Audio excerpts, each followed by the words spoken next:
And here I am messing up already by not putting my freaking microphone on like a big old dummy, like I did last time. You guys remember that last live stream when I did that?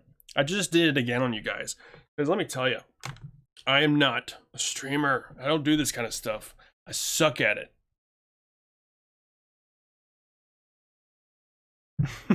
And there it is. See, I have my phone playing to make sure I didn't do that, and it totally failed. Look at that. I'm going to put this down now because I don't need to watch this anymore. So, this is what we're going to be talking about today. A lot has been happening in the archaeology world in the past few months. And first thing I want to point out today is over here on my Google Earth, all right? I got my line here, right? And in one of my previous videos, I was talking about the Great Line going around the planet and how I saw these strange circles here in South America. So I'm going to zoom back in on these dudes real quick so we can know what we're talking about. This was the first one I saw, and I just marked it. I was like, that's kind of interesting, right? You know, that, okay, that could be something. I keep scrolling, I saw this one, right? It's another interesting circle. Then here's this one, like, where a road has gone through it, and I was like, okay, why would they drive a road through this thing? Okay, so these things keep popping up, right? And I have several of them marked here, and they're all on the line. And I've looked through other parts out here, and I have not seen anything that stands out the way that these circles do. So once I keep following these circles, right, I eventually get to a square shape.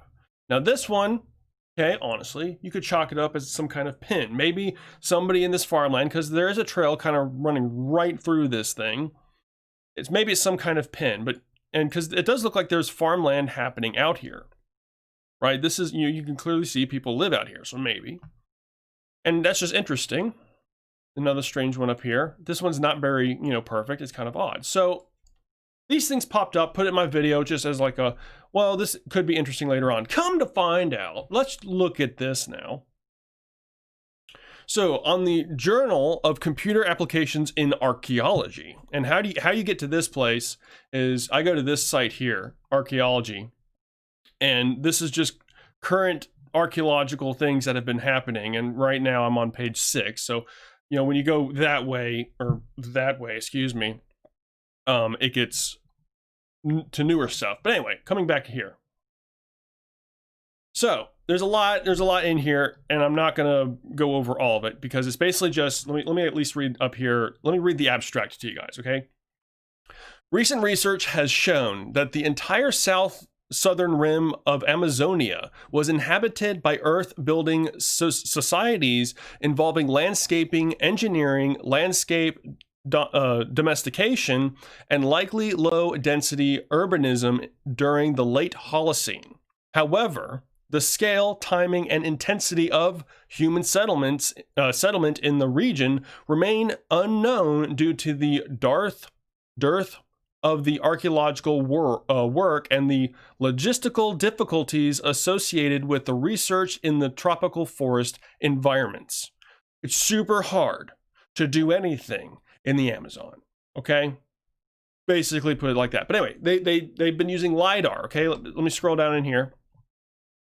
They connect this Lidar thing, this kind of thing, like they use radio waves and whatnot, that literally takes pictures of the ground by the radio waves that bounce back at it. That's the simplest way I can sum it up for you. So what it does, it paints a picture of the materials that we can then remove all of the greenery away from the Amazon jungle and just look at like Earth, essentially, like shapes of the Earth. And that's what this is the kind of picture you get. And so come to find out, let me scroll down here.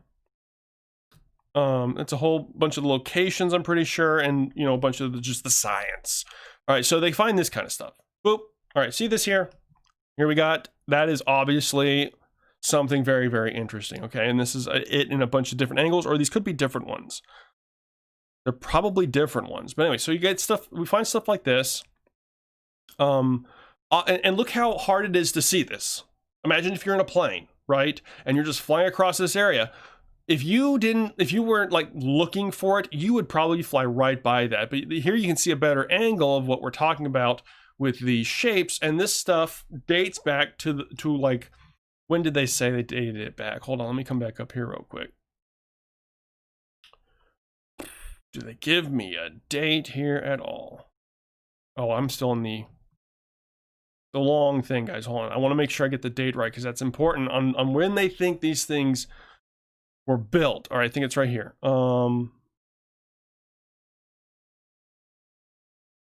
Site-sized analysis shows AD 950. 950 AD is when they say that these things were built, which is a decent ways ago. And I'm not going to try to do the math of that on how many years it was ago off the top of my head right now, because I'm not good at that stuff. Never was good at that, doing that in my head. But I want to come down here now. This is the important part I wanted to show you guys that I thought was very, very interesting about this. Okay, look at these right here. See those circles? Boom. I was like, wait a minute. I've seen circles like that. Wait a minute. As I'm reading through this, let's find my first ones. There we go. Just look at that. One of them going through a road, so they obviously didn't care about that one. Look at that. And I was like, wow, that's kind of that's very, very interesting. So I'm still scrolling, reading more, and it goes for a while of them explaining this kind of stuff, and then whoosh, look at this, a square with a trail going through it. I'm not saying it's the same square. I don't know exactly where this one's from, but okay. Just want to come back out here to show everybody again real quick who's in here. Not saying it's anything, but I think it should be investigated. Strange square. It's this one right here. That, I don't know. That just piqued my curiosity heavily that I really wanted to show you guys. And basically what this whole paper is saying is that there were a lot more people living in the Amazonia jungle rainforest, whatever you want to call it, for a very freaking long time. And we're talking a level of civilization equal to possibly, I would go as far as saying the Greeks, maybe. We're talking about the Mayans here. People of remarkable knowledge of not only the stars, but also mathematics. And they were also capable of doing remarkable things with stone. So I think it needs further investigation. The problem is that funding is always a problem. And in today's world, most definitely, I fear we're never going to find the answers to these things at our current trajectory. Is that the word? Anyway, very interesting stuff right there. Next thing I wanted to talk about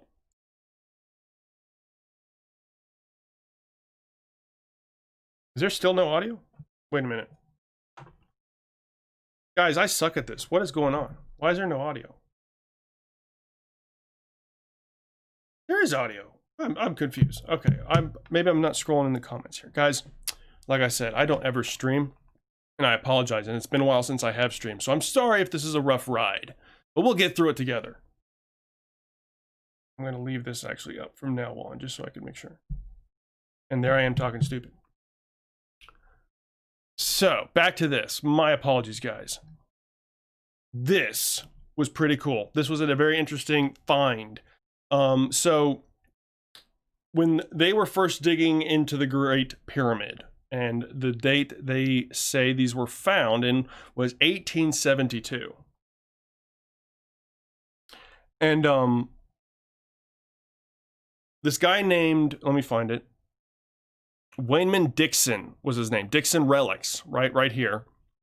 He found a diorite ball, about, a pounder is what it's called, copper hook, and this cedar piece of wood about 5 inches long.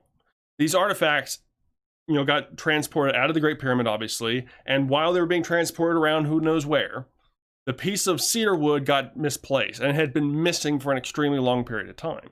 Well, it was recently discovered by this archaeologist. I hope they have a picture of her in here. Do they really not? That's tragic.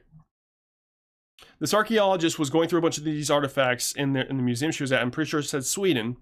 And she found this tin cigar box that was really out of place. And she was like, wow, what is this? So she, opened it up. And lo and behold, found these pieces of wood and traced the box back to when that puts the trail forward to where we can confirm that this was the wood that came out of the Great Pyramid.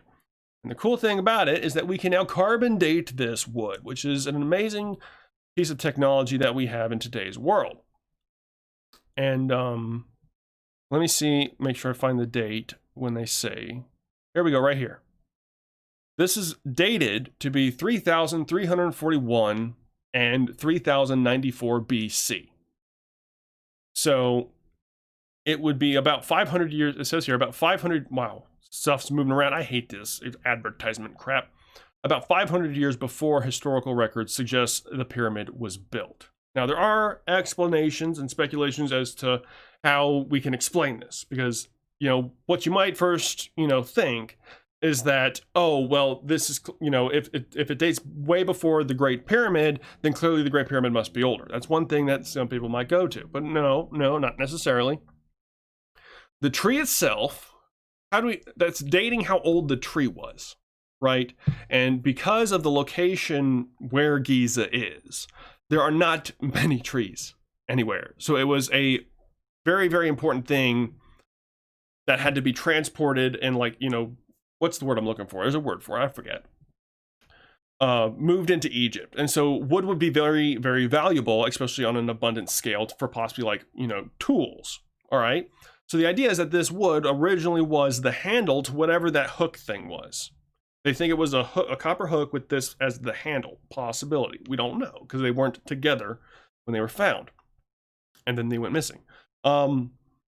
So the wood itself is that old. Now, this could possibly change the timescale on when they say Khufu built the Great Pyramid, right? Maybe they got it wrong saying it was only 4,500 years ago, like it says right here. They say the Great Pyramid, 4,500-year-old structure. This artifact could actually be focusing down exactly when the Great Pyramid was built. Because, let me actually pull this up for you real quick, and I should have had this up already.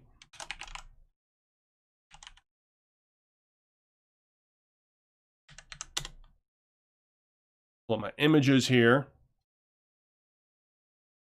And if this is all under copyright, I'm sorry, guys. Please don't ban me. Anyway, so you have the Queen's Chamber. And I should have totally been able to... I should have had this up for you guys already. But there's these shafts that come out of the Queen's Chamber. And this shaft right here that goes towards the north, and I hope you can see that well, has to curve around the Grand Gallery. Right there. And the curve that makes means that they could not have dropped the piece of wood from the top somehow and have it slide all the way down there. It wouldn't make it. The ball definitely would end up at the bottom, and likely the copper hook, but the wood being its shape and size going down that kind of shaft would not have made those kind of turns. So it couldn't have come from the top. And they say that it couldn't have come from where it was plugged into the wall, because let me find up another picture now that's probably way too small to show you. Where is it? Here we go. Is this big enough? That's decent. All right, this is, I'm pretty sure this is the northern hole right here, but if it's not, it would be on the other wall facing the other way. Look how small that is, right? And so that was plugged, right, with a piece of, I think it was granite, I want to say, but it could have been sandstone. I think the Queen's Chamber might be made out of sandstone. And so it said that that plug was the original plug on the Great Pyramid. Okay, maybe it was. So that would mean that these objects were purposely put there when the Great Pyramid was being built, is basically what that means. So possibly giving us the exact age as to when the pyramid was actually built, if they say, if we accept that the Old Kingdom Egyptians were capable of doing this. Now, the idea that a lot of people have been shouting at me, especially on TikTok, is the idea that they used concrete to make the blocks of the Great Pyramid. That would be absolutely the easiest way to build that pyramid, 100%. I mean, we build everything with concrete in today's world, right? We're talking about concrete buildings and steel. So yes, it is clearly, from our own experience, way easier to build stuff out of materials that aren't super freaking heavy and large. So yeah, the concrete idea makes way more sense, for that to have done it. Could the Old Kingdom Egyptians have done that? I would say yes. So, okay, that's where we're at right now. Let's keep moving forward. But the shaft is super interesting, and if you haven't looked more into the shaft, because I'm not going to keep going into that now, because that might as well be a whole different video by itself, go look into all about the Queen's Chamber shaft and the relics found inside of there. And it's some interesting stuff. So the wood is super cool. Now, the other thing, let's go back to the Amazon. Tens of thousands of 12,000-year-old rock paintings found in Colombia. Dun dun dun. Called the Sistine Chapel of the Ancients. Depicts animals, humans, and geometric patterns. Look at this stuff. Okay, now, how this looks so perfect right now, from what I understand, is that the way this cliff is angled. Let me see if there's a better picture. Of course there's not. I need to pick better sources, guys. I'm sorry, with better pictures.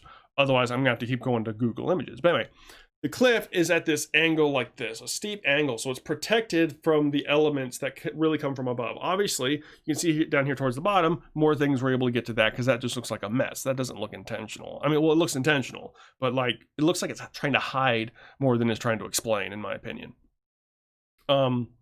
So it was pretty protected from the elements, and there's 8 miles of this stuff, apparently.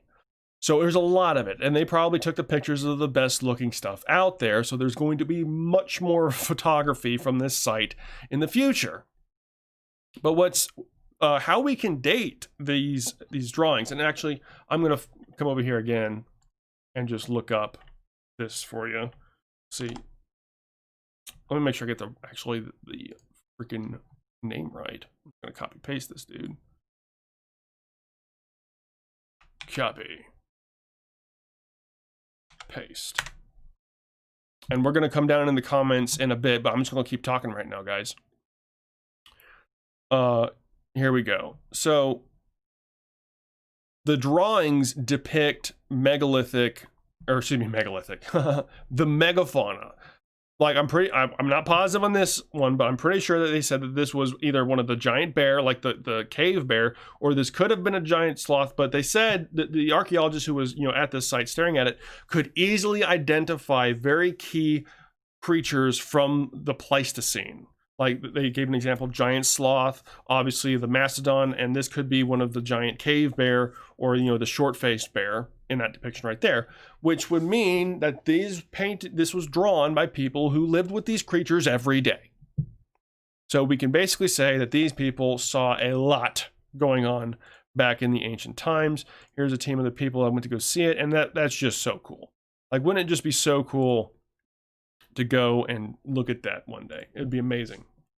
So another really, really cool find, and that was found all within this year. Those, like both the Great Pyramid wood artifact along with this artwork, which is super cool. And if you've been on my TikTok, you've probably seen me talk about this stuff a little bit, but there's a little bit more insight. Now, next thing that I also want to cover is this right here, because this is super important, because this was one thing that I thought was really cool that I was so hoping to be true, and maybe it still could be, but the core drill holes in Egypt, right? The holes that they carved in the granite, right, being 500 times more efficient than our modern day technology. And that sounds pretty cool, yeah. And the method that they used back in like the late 90s, I think it was, like 1994, on how they used the bow and the string to pull it back and forth to spin a copper bit back and forth with sand and water, you could eventually just sand out a hole, essentially, right? The problem is that the markings that tool made did not match the markings of the stone of Egypt. And the stone in Egypt has a more consistent spiral shape to it. It never changes direction. It's always this spiral that goes down. So, and people measuring the distance between those, it makes a groove, the distance between them, they can say how efficiently they were able to punch through that stone, right? How quickly that bit was going through the stone. Well, check this out. And they claimed that it was like 500 times more efficient, like I claimed before. Check out what these guys can do. Now, I don't have the sound on because they're speaking actually, I think it was Russian. I'm pretty sure these dudes are Russian. I'm going to put a link to this in the description and comments eventually. But let me skip ahead here and show you how this tool works. All right, so let me explain what he's doing right now. So he has a piece of granite. I'm pretty sure this might be rose granite. And he has a piece of wood with a hole carved out in it that's being held down, and that's absolutely possible to do, with a hole cut out, and then they put this putty stuff around to be able to hold water.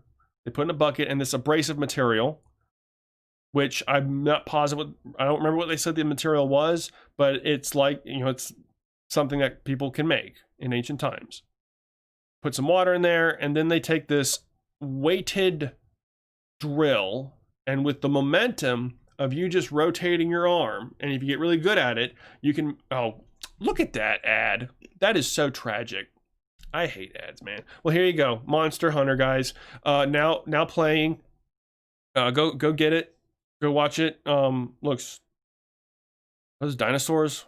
What the flip was that? Skipping ad now. Anyway, so he's doing this. They keep adding more of that material in there. And eventually, if you do that long enough, and you can take breaks, you can stop. Like, and see, this guy's trying to do it. And obviously, it does not look super, super easy. But once you get the hang of it, you can go at it pretty good. They're getting ready to break out here soon. And here's the other cool thing about it, is that notice how it wobbles back and forth as he's doing that? That's one of the things that Christopher Dunn was really fascinated about. And if you don't know who Christopher Dunn is, I highly recommend going to see who Christopher Dunn is. The guy who was claiming that about this stuff being super remarkable, advanced technology. He was super fascinated by the cone shape that the stone would make, right? Because as that thing wobbles back and forth, it's like wobbling this cone out. And so the core itself was angled this way, and the hole it came out of was like this way. Obviously, that's more exaggerated.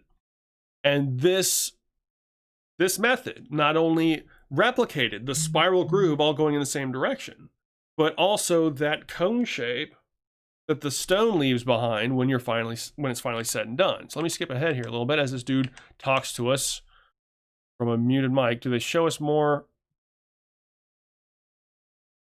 I want to see the core itself. I thought they showed a close-up. Maybe it was further back here. Maybe I missed it. No, he's just talking. Come on, I want to find when they do a close-up of the core. Right here. Okay, now granted, that's a little tiny thing. All right, it's an experiment, but it was, in my opinion, a success. It was a successful experiment. And this is him explaining that cone shape right here. Of how it fits in there. So that's very cool. So now, like anybody should, if you held a belief system that it was impossible to do this with primitive technology, you're wrong. That's how that works. So that's super cool. All right, I'm going to come down here into the comments now, see what you guys are talking about, see what we're doing down here. Got 22 current viewers. Thank you, everybody, for joining. We just got done talking. All of this, I'm going to leave all of this up, probably edit a bunch of it down from where I was being stupid, like with the audio, because I'm a super stupid.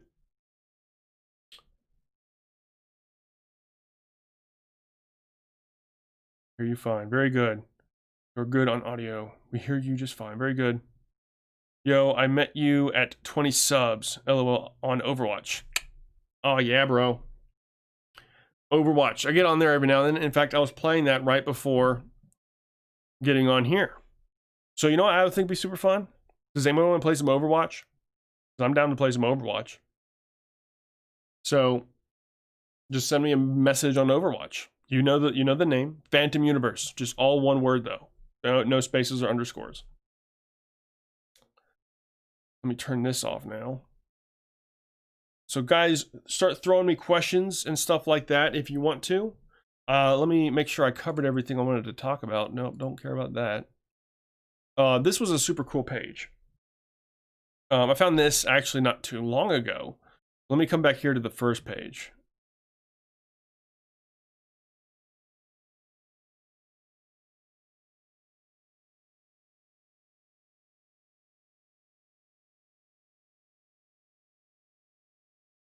See what these things. Medieval settlement uncovered in Bulgaria. Okay. And this is the kind of stuff that, happens very often within archaeology. There's always stuff happening within archaeology.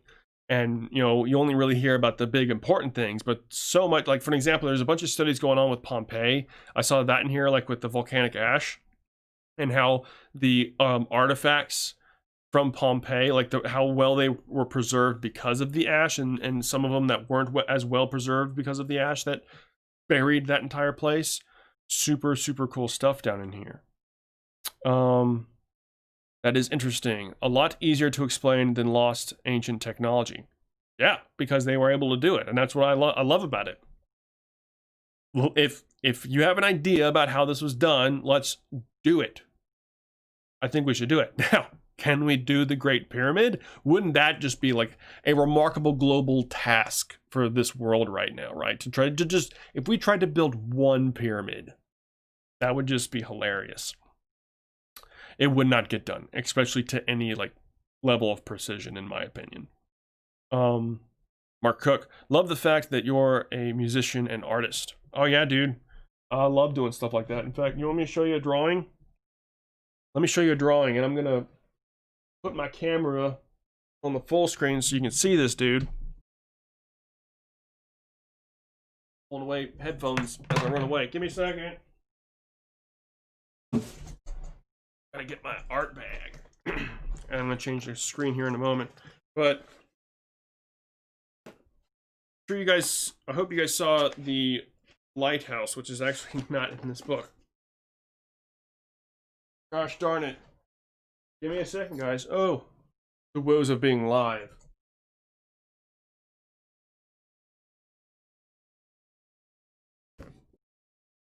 All right, dink. This one took a while to draw. But what this is supposed to represent is the lighthouse is supposed to be what we strive for as humanity, right? It's our goal to get to the lighthouse, whatever that might be to whoever, right? The anchor is what binds you to this world and universe. And this is the progression of humanity throughout time. From primitive beings living in huts with the mountains to a technologically advanced civilization to one that can one day progress throughout the universe. And yet there's still the danger of being set backwards back in time. So that's the idea behind that drawing. Love it. Let me put this back before I hurt Freud. Let me pull out this other one.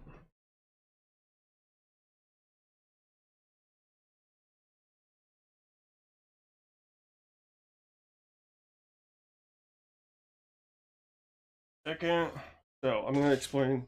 This one was more for like a concept art. So there's not much like deep stuff in this one. But somebody asked me to draw them a some kind of elf. Like a druid elf or something like that. And this is kind of what I came up with.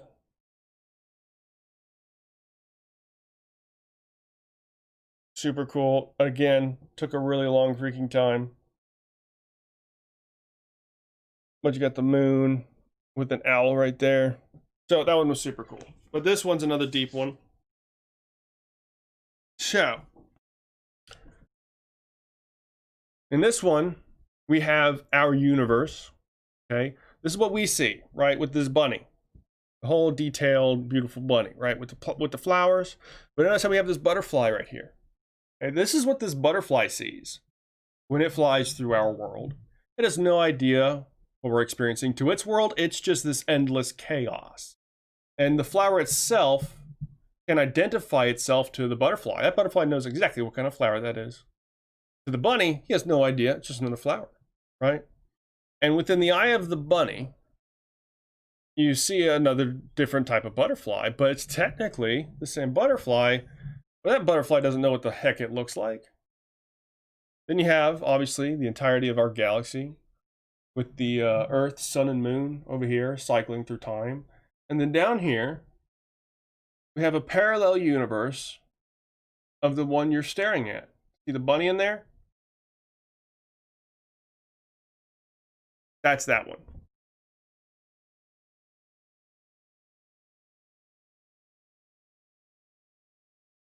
So, those are the three completely finished drawings I have out of all of the other chaos in the books that I don't care about. So that's all that kind of stuff. Come back down in here.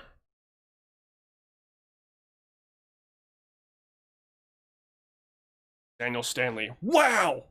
Thank you. Pin art? No, I don't have any pin art. Don't do nothing like that. Justin Osborne. I watched a video where the guy thinks that the Great Pyramid was believed to be added onto, like an outer layer put on later that covers up the Queen's Chamber tunnels, but the dynastic Egyptians, but in dynastic Egypt, do you still think the pyramids could be older than dynastic Egypt? Well, I was talking about that earlier with what we were talking about with this wood, this artifact that was found. Let me just pull this picture up. This kind of stuff right here, because this is also giving us a date on a possible age for the Great Pyramid, and they put it at, where'd it go? It's way too low. Where'd it go? Can't be that low. All right, here it is. The wood dates to 3,341 and 3,094 BC, which is only 500 years before the historical record suggested for the building of the Great Pyramid. So that would give us a date, because this was found inside of the Great Pyramid, basically when the first time ever since the Great Pyramid was all closed up. This was thought to be a completely blocked off place where they found this artifact back in the 1800s, which also puts a different date for the Great Pyramid. So could the Queen's Chamber be older? Maybe, yeah. Maybe they were still building the Queen's Chamber when they put that wood in there, and then stopped at some point. And then, later on, the Egyptians finished it. What if it has been? What if the construction of the Great Pyramid hasn't been this super short, long period of time?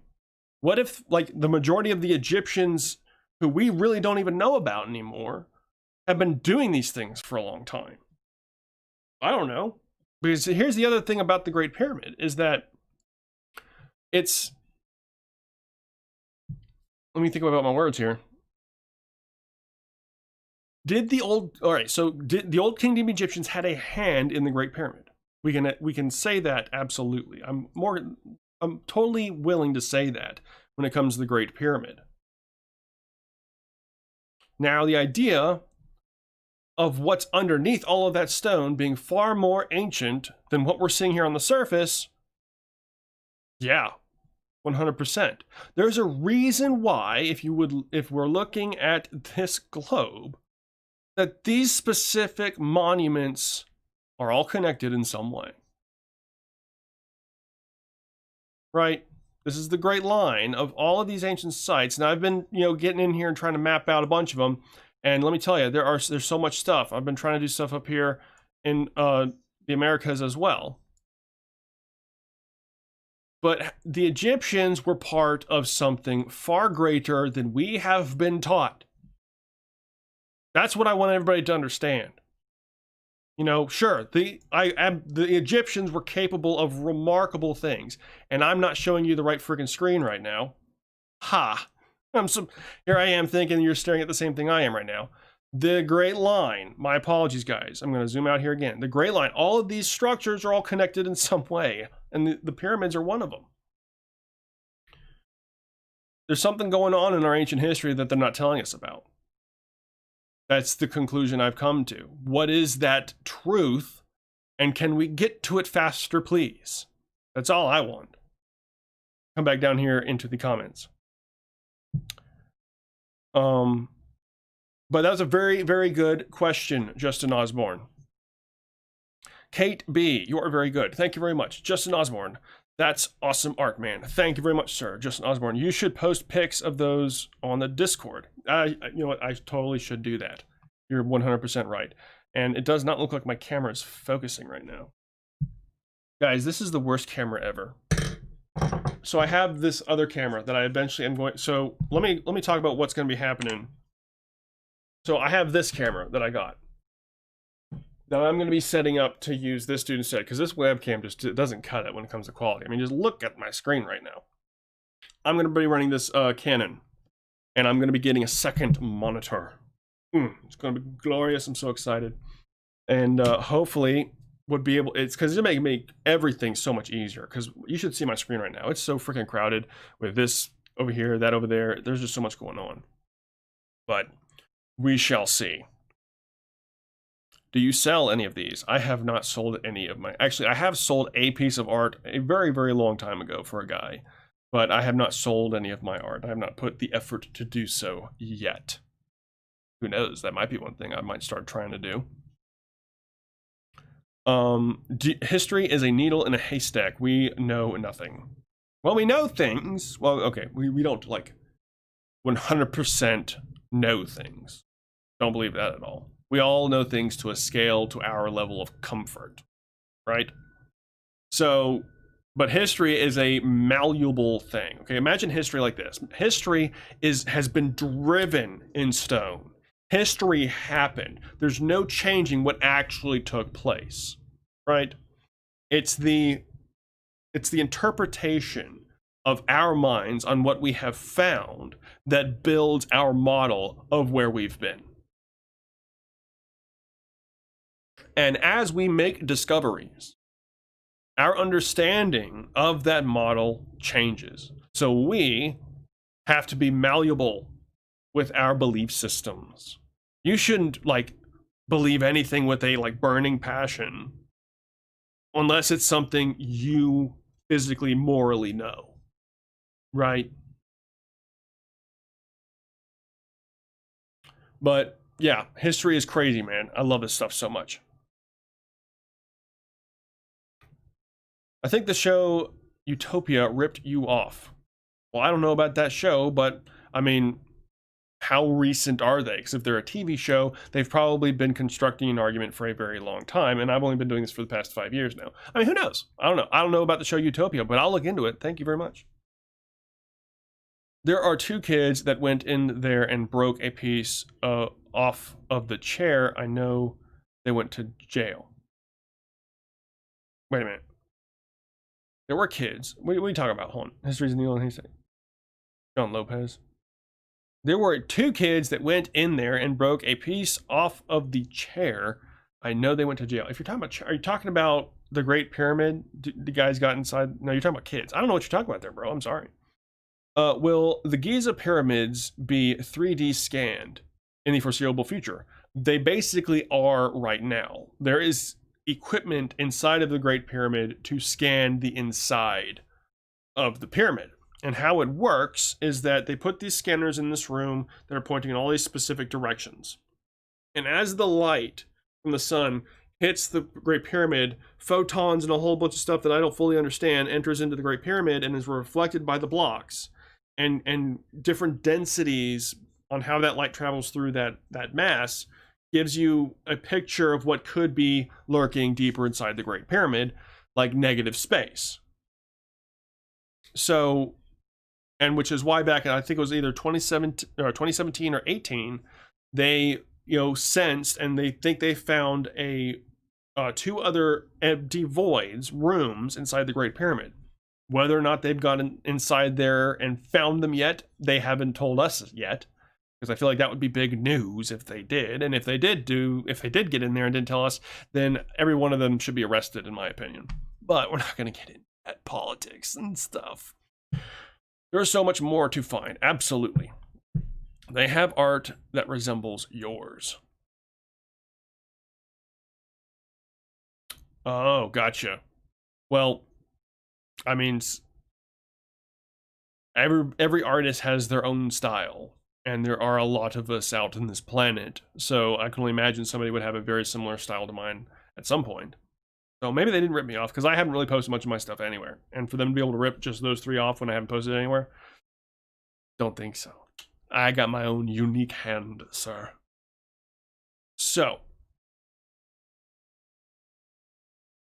we've been going for about 35 minutes now. I think that's a decent length for a live stream tonight. I appreciate all you guys for joining me tonight. I apologize, it has been so long since I have done anything on YouTube. I know it's tragic, and hopefully with this new year coming up, with how I'm rearranging things, especially with my computer setup and how I'm able to do this, trying to get better to where I can be on here often. And one of the things that I would, people have been asking me to do, on my TikTok and stuff like that, is, and I've been talking with somebody about it, is to do some kind of actual live stream where I play Overwatch with you guys. I think that might be kind of cool, or just Overwatch in general, but I think it would be kind of cool to play Overwatch with people who have been following me for so long, and I think it would be kind of cool. So, Overwatch Phantom Universe, just as just like this. I'm gonna type it in here.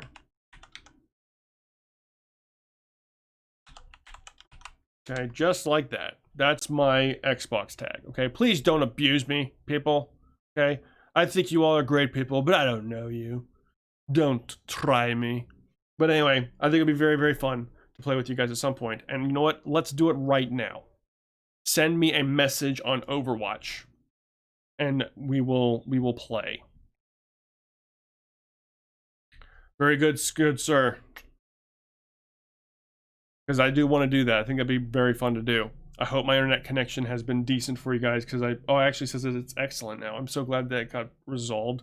I was so worried, because like when I was like testing stuff before in like private where you guys didn't see it, it was so laggy and I was having such a hard time. So if you've been here since the very beginning during the countdown, you guys could hear everything that was going on in the room. And so it was like, wow. Tragic. But I'm gonna head out of here now, guys. It's been a pleasure. Oh wait, we got something else. Do you think one of the largest pyramids are some for ancient energy? Wow, I can't even talk right now. Do you think one of the largest pyramids are some kind of ancient energy condensator?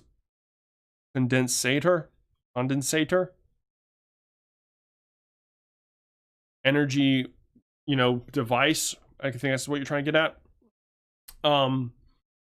It manipulates sunlight. It absolutely does. Electromagnetic energy that goes into this thing. It manipulates it in some way. And what that kind of stone, because the stone it's made out of is conductive. Like granite has a static charge to it that has been demonstrated. You can do that yourself. So maybe they are something that has to do with electricity. But was it for generating like power, like to burn it? You know what I'm saying? Like we do with like fossil fuels. We're trying to get something out of it. What if it's not for something technological in like a manufacturing way? I don't know. Just something to think about. But again, I'm gonna head out. Message me on Overwatch on Xbox. By the way, guys, I'm on Xbox. Gotta be on Xbox. I'll see you guys later. Bye.